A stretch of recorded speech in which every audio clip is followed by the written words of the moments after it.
Assalamualaikum warahmatullahi wabarakatuh. Nama saya Pondra Krisna Jaya Kusuma. Saya selaku moderator dari kelompok 5. Anggota kelompok 5 tersendiri ada Rafa, Raid, Farih, Reza, saya, Syauki, dan juga Faiz. Kami dari kelompok 5 akan mempresentasikan tentang kerajaan-kerajaan Hindu-Buddha, yaitu Kerajaan Sunda dan Kerajaan Buleleng. Silakan disimak dan selamat menyaksikan. Kerajaan Sunda setelah Kerajaan Tarumanegara runtuh pada abad ke-7 di wilayah Jawa Barat yang umumnya dikenal dengan nama Sunda terdapat satu kerajaan yang bercorak Hindu, yaitu Kerajaan Sunda atau Kerajaan Pajajaran. Masa awal Pakuan Pajajaran pada akhir 1400-an, Majapahit mulai melemah.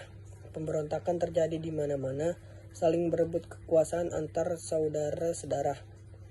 Masa kejatuhan pemerintah Brawijaya V ini kemudian menyebabkan kerabat kerajaan Majapahit mengungsi ke ibu kota Kerajaan Galuh di Kawali,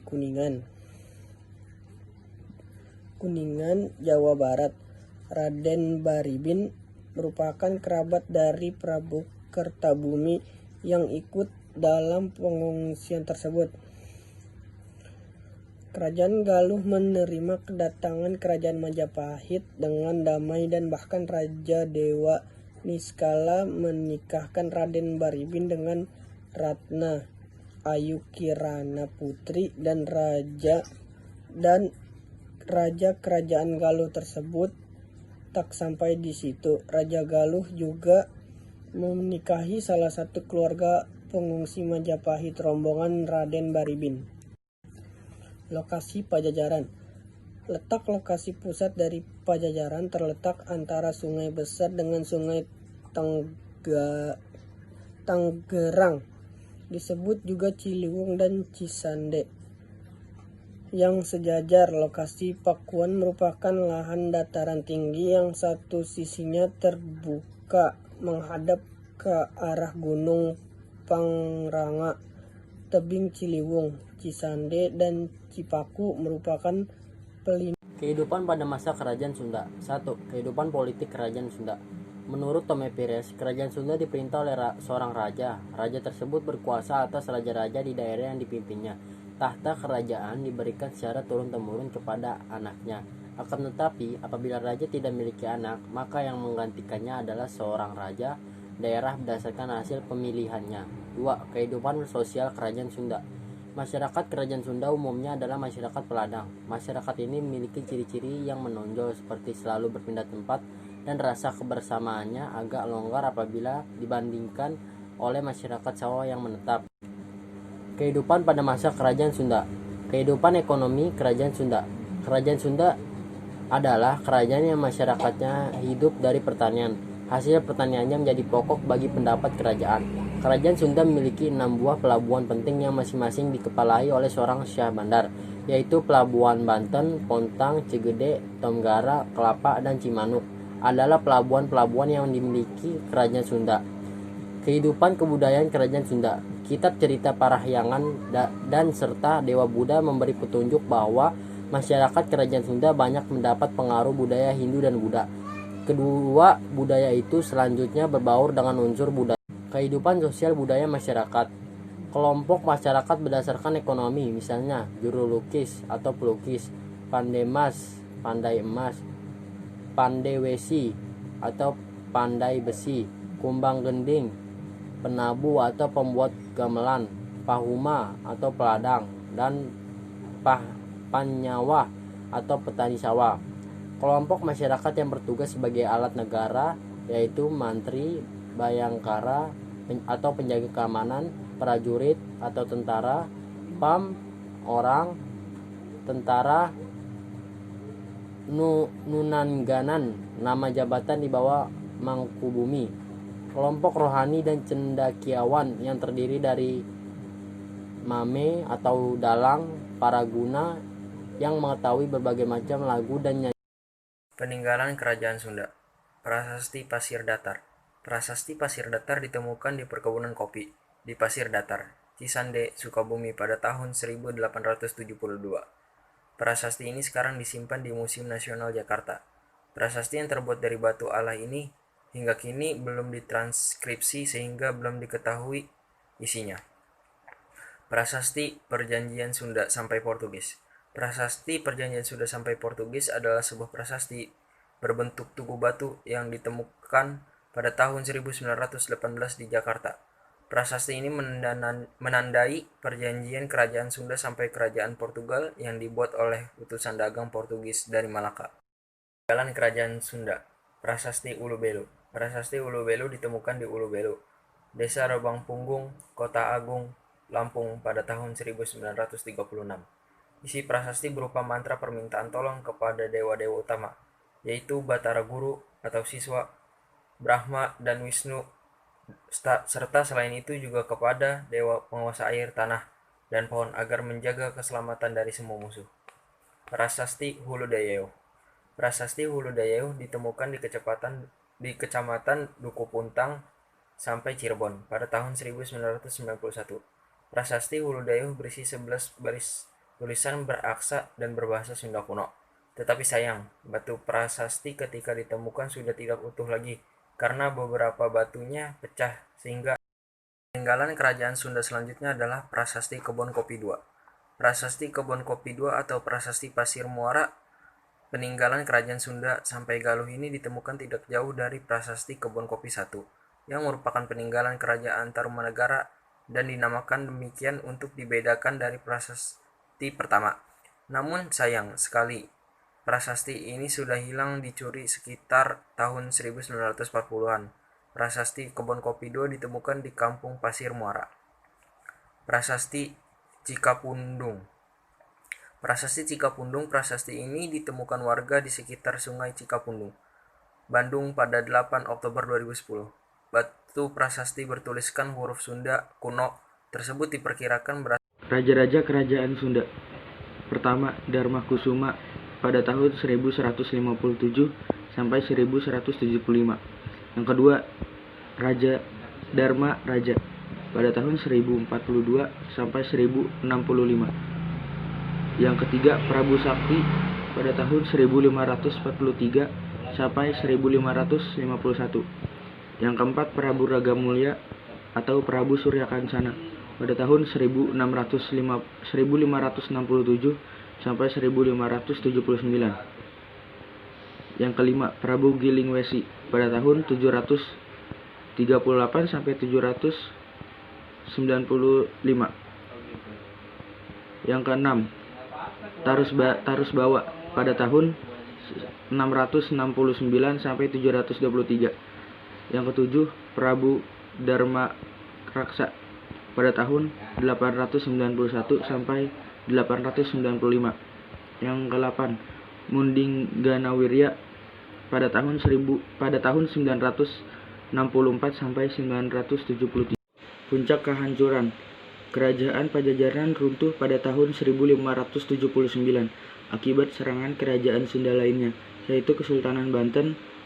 Berakhirnya zaman Pajajaran ditandai dengan diboyongnya Palangka Sriman Sriwacana atau Singgasana Raja dari Pakuan Pajajaran ke Keraton Surawosan di Banten oleh pasukan Maulana Yusuf. Hal ini menandakan bahwa tidak akan ada lagi raja di kerajaan Pajajaran karena Singgasana Raja telah dipindahkan. Akhirnya kerajaan Pajajaran runtuh pada tahun 1579 dan Maulana Yusuf. Kejayaan Pajajaran ketika pemerintahan Sri Baduga Maharaja. Kejayaan Pajajaran dibuktikan dengan adanya telaga yang besar yakni Maharena Wijaya. Kemudian bangunan jalan yang menghubungkan antara ibu kota Pakuan dengan Winagiri.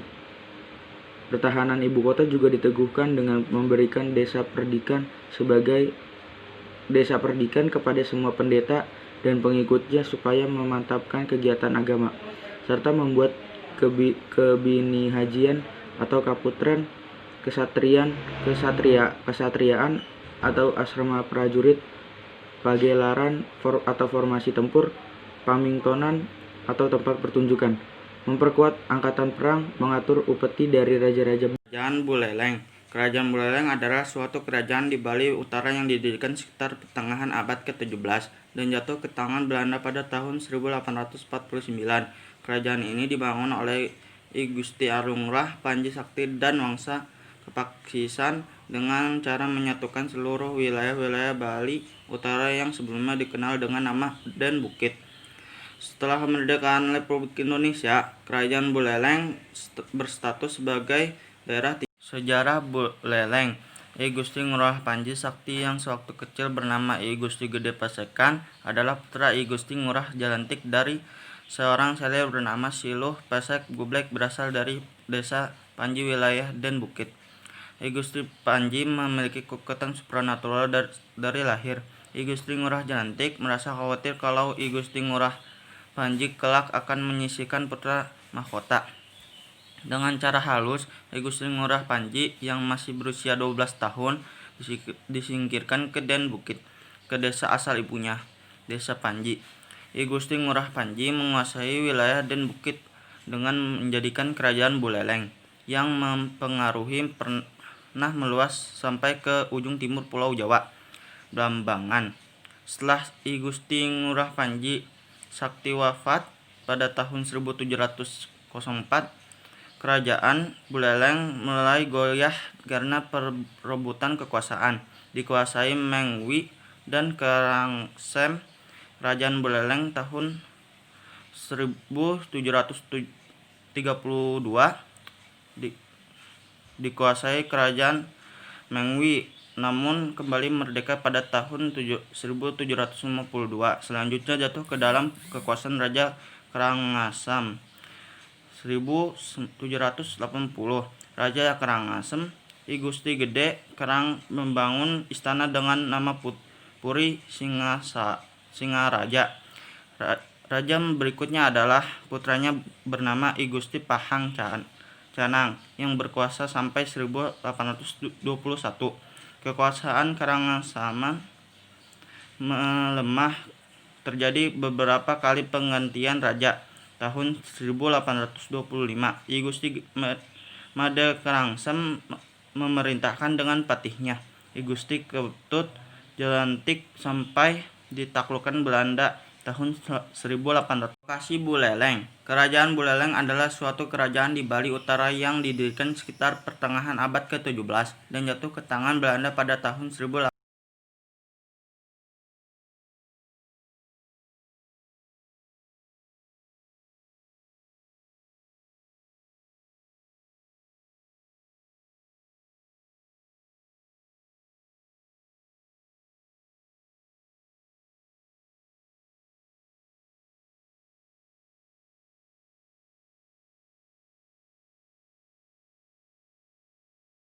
Dampak perlawanan terhadap Belanda. 1. Bidang politik. Dikuasainya seluruh Pulau Bali oleh Belanda. Berkurangnya kekuasaan raja pada kerajaan, bahkan raja dapat dikatakan menjadi bawahan Belanda. 2. Bidang ekonomi. Dikuasainya monopoli perdagangan di Bali karena Bali merupakan daerah yang strategis yang banyak dikunjungi bangsa asing. 3. Bidang sosial. Banyaknya tatanan sosial yang diperoleh Belanda termasuk dihapuskannya adat sute. Perkembangan ekonomi. Perkembangan ekonomi pada masa perkembangan kerajaan dinasti Warmadewa, Buleleng diperkirakan menjadi salah satu daerah kekuasaan dinasti Warmadewa.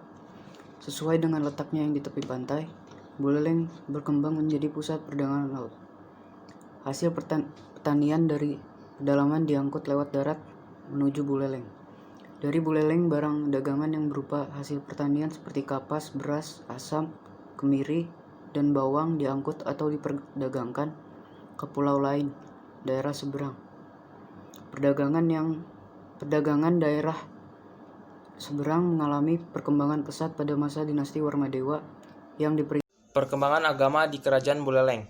Saat Singaraja jatuh pada pertengahan tahun 1846, tersebutlah Pati I Gusti Ketut Jalantik memindahkan markas perlawanannya ke desa Jagaraga. Idenya muncul untuk membangun benteng ala barat nan canggih sebagai markas pertahanannya. Benteng ini terletak hanya sekitar 200 meter dari pura dalam Jagaraga. Kedekatannya dengan Lokasi pura dalam ini dapat disebut sebagai perwujudan sistem peranan dunia rohani, religius spiritual, dan posisi benteng Jagaraga dianggap sebagai lini terdepan dalam kawasan kekuasaan sakti Dewa Siwa sebagai manifestasi Tuhan yang melambangkan kehancuran dan pralina bagi musuh atau Belanda yang berani menyerbu desa ini. Sementara istana berada di pusat desa di muka pura desa. Peninggalan Kerajaan Buleleng. Yang pertama ada Prasasti Blanjong. Prasasti Blanjong didirikan oleh Sri Kesari Warmadewa atau Raja Bali. Dalam prasasti ini terdapat kata Wali Dwipa yang berarti julukan untuk Pulau Bali itu sendiri. Dalam prasasti ini juga terdapat tahun pendiriannya, yakni pada tahun 913 Masehi atau 835 Caka. Yang kedua ada Pura Tirta Empul. Letak Pura Tirta Empul berada di Tampak Siring, Bali. Pada tahun 967 Masehi, Pura Tirta Empul didirikan oleh Raja Sri Chandra Bahaya Warmadewa. Penggunaan pura ini di kala itu untuk melakukan kehidupan yang lepas dari ikatan dunia materi. Dan yang ketiga ada Pura Penegil Dharma. Pembangunan Pura Penegil Dharma terjadi pada tahun 915 Masehi. Pura ini berhubung dengan sejarah Ugrasena yang panjang atau anggota keluarga Raja Mataram I dan datangnya Maharesi Markandeya ke Bali. Yang keempat ada Prasasti Karangrejo. Sesuai dengan namanya, Prasasti Karangrejo ditemukan di Desa Karangrejo, Kecamatan Garum, Blitar. Prasasti Karangrejo terbuat dari batu andesit dengan ukuran tinggi 64 cm, lebar bawah 45 cm, lebar atas 40 cm, tebal 40 cm. Tulisan pada prasasti ini dipahatkan di belakang arca Ganesha dengan huruf timbul dengan menggunakan huruf dan bahasa Jawa kuno. Sekian dari kelompok 5. Jika ada kata-kata yang kurang dimengerti, mohon dimaafkan, dan terima kasih telah menyaksikan presentasi dari kami. Sekian, wassalamualaikum warahmatullahi wabarakatuh.